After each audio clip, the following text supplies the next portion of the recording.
दोस्तों welcome to money stocks. तो इस वीडियो के अंदर हम लोग बात करने वाले हैं मल्टीपल स्टॉक्स के बारे में। तो चलिए सबसे पहले हम लोग बात करेंगे IEX के बारे में।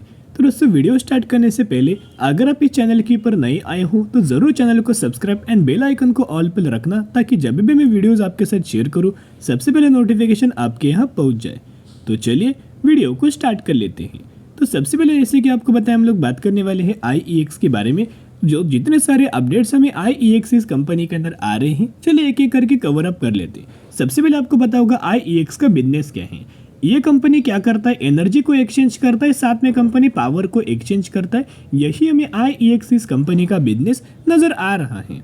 साथ में इस कंपनी के अंदर अगर आप देखोगे आज के दिन ऑलमोस्ट हमें 1% की गिरावट IEX के अंदर नजर आ चुकी है। 131 रुपीज की क्लोजिंग नजर आया हुआ है। लेकिन इस कंपनी को लेकर बहुत सारे लोगों को डाउट्स आ रहे हैं कि सर हम लोग क्या इस कंपनी के अंदर निवेश कर सकते हैं, क्या निवेश करने का सही मौका है? क्योंकि ये कंपनी एक समय हमें पता है कि 300 रुपये के आसपास अवेलेबल था, अभी 130 रुपये के आसपास अवेलेबल है।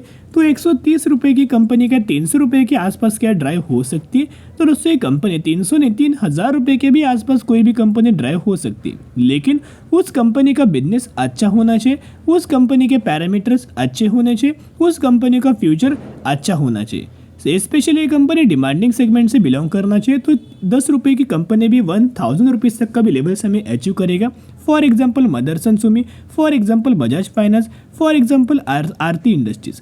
ऐसे बहुत सारे कंपनीज आपको नजर आएंगे जिन कंपनी ने 20 सालों पहले बहुत ही छोटा कंपनी था, अभी ये कंपनी बहुत ही बड़ा हमें बन चुका है। तो IEX के अंदर दोस्तों प्रॉब्लम ये है ना कि टॉप से लेके बॉटम तक इस कंपनी के अंदर 56% की गिरावट नजर आ चुकी है। तो लोगों का दोस्तों डर है कि ये कंपनी के फिर हमें गिरावट के अंदर नजर आ सकती है। सबसे पहले कंपनी ने क्या किया था, अपना क्वार्टर 2 का रिजल्ट प्रेजेंट किया। तो क्वार्टर 2 रिजल्ट्स के अंदर दोस्तों यहाँ देखोगे 104 करोड़ से घट के 109 करोड़, यानी कि क्वार्टर ऑन क्वार्टर 104 करोड़ से बढ़ के 109 करोड़। तो कहीं ना कहीं दोस्तों अगर आप देखोगे हमें सेल्स के डेटा के अंदर क्वार्टर ऑन क्वार्टर बेसिस की पर जंप नजर आ चुकी है। एंड 195 करोड़ से बढ़ के 109 करोड़ ईयर इन बेसिस के ऊपर भी सेल्स के डेटा के अंदर जंप हमें नजर आ चुकी है। फिर कंपनी का अगर आप नेट प्रॉफिट देखोगे तो जो कंपनी का नेट प्रॉफिट है 74 करोड़ से बढ़ के 83 करोड़ एंड 70 करोड़ से बढ़ के 83 करोड़। कहीं ना कहीं ईयर ऑन बेसिस भी and quarter on quarter basis भी प्रॉफिट्स के अंदर जंप नजर आ चुकी है, इनकम के अंदर जंप नजर आ चुकी है। एंड साथ में IEX के अंदर APS के अंदर देखोगे तो 0.83 से बढ़ के 0.93, क्वार्टर ऑन क्वार्टर बेसिस की पर जंप 0.78 से बढ़ के 0.93, ईयर ईयर बेसिस की पर भी जंप। यानी कि कहीं ना कहीं अगर आप देखोगे अभी कंपनी ने अच्छे खासा क्वार्टर प्रेजेंट किया है, तो इसी की वजह से IEX के अंदर गिरावट नजर नहीं आया। लेकिन अभी आप दोस्तों क्या कर सकते हो, अगर आपके पास 10,000 रुपीज़ अगर आप IEX के अंदर दोस्तों निवेश करना चाहते हो ना, तो उसमें से क्या करना, 10 हिस्से डिवाइड करना। ये क्या है, एक क्वार्टर में कंपनी ने अच्छा परफॉर्म किया है, फिर कंपनी बुरा भी परफॉर्म कर सकती है, इसकी वजह से कंपनी गिर भी सकती है। तो जो लोगों को प्रेफरेंस IEX ये कंपनी है, वो लोग क्या करेंगे, जितना आपके पास फंड होगा उसका अगर आप 10 से डिवाइड करना और जो अमाउंट आपको निकल के आएगा उस अमाउंट को दोस्तों निवेश करना। क्वार्टर 2 का रिजल्ट देखना अच्छा आया है, क्वार्टर 3 का रिजल्ट देखना अच्छा आया है, और क्वार्टर 4 रिजल्ट्स के अंदर आप पूरा अमाउंट निवेश करके चल सकते हो। जो अमाउंट आपने फॉर एग्जांपल ऐसा है कि आप 10,000 इन्वेस्ट करना चाहते हो ना, तो 2 से 3,000 करंटली इन्वेस्ट करना, बाकी का जो 7 to 8,000 रुपीज़ है वो क्वार्टर 3 रिजल्ट देखने के बाद निवेश करना, ताकि सेफर साइड से आप अच्छे खासा आने वाले फ्यूचर में अपना पोर्टफोलियो बिल्ड कर पाए एंड आपको अच्छे खासे रिटर्न्स अच्छी कंपनी से मिलते रहे। तो दोस्तों करंटली वेट एंड वॉच करना। अभी हम बात करने वाले हैं इन्फोसिस के बारे में। इन्फोसिस का आज के दिन का परफॉर्मेंस ऑलमोस्ट हमें 1% की गिरावट नजर आया एंड 1377 रुपीज़ के आसपास हमें क्लोजिंग नजर आ चुकी है। हर एक दिन इन्फोसिस के अंदर लगातार गिरावट ही गिरावट दोस्तों नजर आ रही है। कहीं ना कहीं इस पीछे का रीजन क्या है, एक तो सबसे पहले आप बोल सकते हो वॉलेटाइल मार्केट हमें नजर आए हैं, इसी की वजह से गिरावट है। सेकंड आप बोल सकते हो कि ग्लोबल लेवल्स के ऊपर हमें थोड़े बहुत प्रॉब्लम नजर आए हैं। फॉर एग्जांपल BFSI सेगमेंट के अंदर, यानी कि बैंकिंग फाइनेंशियल सर्विसेज के अंदर हमें थोड़ी बहुत प्रॉब्लम है। कहीं ना कहीं ये जो प्रॉब्लम हमें जो नजर आई है ना, उस प्रॉब्लम की ही वजह से IT सेक्टर हमें करंटली पैनिक लेवल के अंदर है, और बड़े बड़ी इंडिया की कंपनी जैसे कि विप्रो, इन्फोसिस, TCS, इन कंपनीज के भी अंदर हमें प्रेशर आज के दिन नजर आया हुआ है। पिछले एक महीने का अगर आप इन्फोसिस का परफॉर्मेंस देखोगे तो पिछले एक महीने में कंपनी के अंदर 8% की गिरावट हमें नजर आया। अभी दोस्तों 8% का गिरावट क्यों हुआ, उसके पीछे का रीजन एक ही है कि मार्केट वॉलेटाइल एंड करंटली एक बहुत अच्छा खासा पॉजिटिव डेटा मैं आपके साथ प्रेजेंट करना चाहूँगा, जिसकी वजह से आपके अंदर बहुत ही शानदार तरीके से एक कॉन्फिडेंस हमें डेवलप हो सकता है। और विथ फुल ऑफ कॉन्फिडेंस आप टीसीएस कंपनी को मिनिमम 5 साल, 10 साल, 15 साल के लिए आप होल्ड कर पाओगे। अभी देखिएगा वो न्यूज़ क्या है। उससे पहले उससे पहले अगर आप एक पॉइंट नोट करेंगे कि इन कंपनीज के अंदर 2008 में गिरावट हुआ था, उसके बाद रिकवर नजर आया और गिरावट कितना हुआ 30-40% एंड गेन कितना हुआ 150 से 200%। फिर 2020 में भी दोस्तों गिरावट हुआ था, आपको पता ही होगा। तो जो 2020 में हमें जो गिरावट नजर आया था कोविड के द्वारा, उस समय 30 से 40% इन्फोसिस गिर चुका था। रिकवर कितना हुआ एक साल में 200 से 250% तक का रिटर्न दिया। तो यही है करंटली जो गिरावट है उसका अगले एक सालों में आपको 200 से 250% तक का रिटर्न्स इन्फोसिस ये कंपनी बना के दे सकती है। तो चलिए एक डेटा मैं आपके साथ शेयर करना चाहूंगा, जिस डेटा की वजह से आपके अंदर कॉन्फिडेंस हमें डेवलप हो सकता है, पेशेंसली कंपनी को लंबे समय के लिए होल्ड कर सकते हो। तो अभी हम आ चुके म्यूचुअल फंड्स का डेटा के ऊपर। ये जो डेटा है ना वो अक्टूबर 2023 का है, यानी कि एकदम अपडेटेड डेटा के बारे में हम लोग बात कर रहे हैं।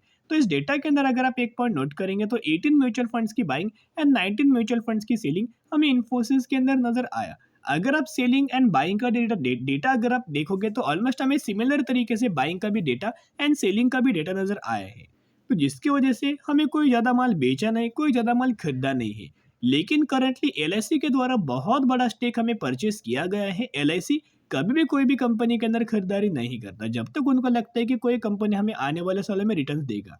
लेकिन अक्टूबर महीने के अंदर जो एलआईसी है बहुत बड़ा इन्वेस्टमेंट किया है। तो चलिए मैं आपके साथ दोस्तों वो डेटा शेयर करना चाहूंगा। एलआईसी का एक म्यूचुअल फंड नजर आया है लार्ज कैप, जिन्होंने 1300 करोड़ की खरीदारी किया है। फिर एक एलआईसी का एक फंड है 950 करोड़ की खरीदारी किया है।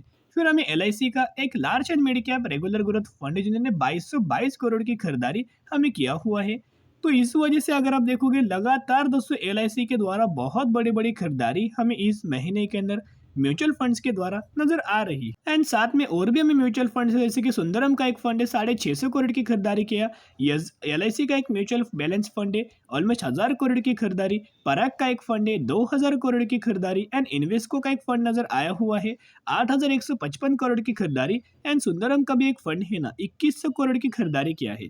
कहीं ना कहीं म्यूचुअल फंड्स लगातार गिरावट के अंदर माल परचेज कर, जिसकी वजह से इनको आने वाले समय के अंदर बहुत अच्छे खासा इनको बेनिफिट्स नजर आ सकते। तो एक रिक्वेस्ट मैं आपके साथ करना चाहूंगा, अगर आप दोस्तों इन्फोसिस के अंदर खरीदारी करना चाहते हो ना तो ये खरीदारी करने का सही मौका है। क्योंकि क्या है आपको कंपनी पैनिक लेवल क्रिएट कर सकती, पैनिक लेवल फील कर सकती है, लेकिन कहीं ना कहीं आने वाले सालों में ये कंपनी अच्छा खासा पैसा हमें बना के दे सकता है। उसके पीछे का एक ही रीजन है कि ये कंपनी एआई के अंदर काम कर रहा है, यानी कि आर्टिफिशियल इंटेलिजेंस। आने वाले सालों में एआई बहुत सारे सेगमेंट के अंदर, बहुत सारे सेक्टर के अंदर काम बहुत ही ज़्यादा आसान करने वाला है।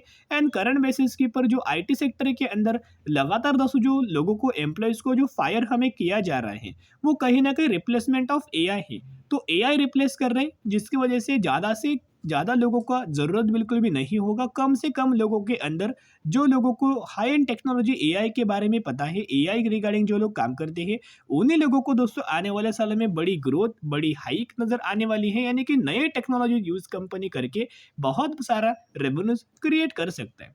टेक्निकल चार्ट पैटर्न्स के अंदर देखोगे तो यह एक बहुत अच्छा खासा ट्रेड लाइन नजर आया था, इसी के ऊपर कंपनी सपोर्ट ले रहा था। ब्रेकडाउन किया और कहीं ना कहीं अभी जो कंपनी का जो इन्फोसिस का सपोर्ट लेवल नजर आ सकता है 1360 रुपए का सपोर्ट लेवल नजर आ सकता है। ये लेवल दोस्तों अगर कंपनी ब्रेक करता है ना मार्केट गिरावट होने के बाद, फिर हमें कंपनी गिर सकता है। गिरावट के अंदर कंपनी सबसे पहले 1270 रुपए का लेवल हमें अचीव कर सकता है। अभी मार्केट का क्या हो सकता है कुछ पता नहीं, लेकिन जो भी होगा मैं आपके साथ अपडेट्स करके शेयर करूंगा। तब तक के लिए जितना कंपनी गिरे उतना पोर्टफोलियो के अंदर ऐड करना। अभी हम बात करने वाले हैं एमके प्रोटीन लिमिटेड के बारे में, जो कि 850 रुपए के आसपास, यानी कि 840 रुपए के आसपास ट्रेड कर रहे हैं। मैक्सिमम के अंदर 3434% तक का रिटर्न शेयर होल्डर्स को प्रोवाइड करके दे चुका है। फंडामेंटली कंपनी स्ट्रांग है एंड डिसेंट तरीके से कंपनी का बिजनेस है। तो ये वही कंपनी है जिस कंपनी के अंदर 1:10 रेशियो का स्प्लिट का बेनिफिट मिलने वाला है। तो कल के दिन कंपनी का एक डेट है, तो इस कंपनी के अंदर एक के बदले आपको 10 शेयर मिलने वाला है। तो जो कंपनी का प्राइसिंग है ना 836 रुपीज़, उसको डिवाइडेड बाय 10 अगर आप करेंगे तो 83 रुपीज़ के आसपास, 84 रुपीज़ के आसपास हमें एमके प्रोटीन के अंदर कल के दिन प्राइस एडजस्टमेंट नजर आएगा। 850 रुपये की कंपनी 80 रुपये के आसपास हमें ट्रेड करते हुए दिख सकता है। तो जरूर कंपनी के ऊपर नजर रख सकते हो।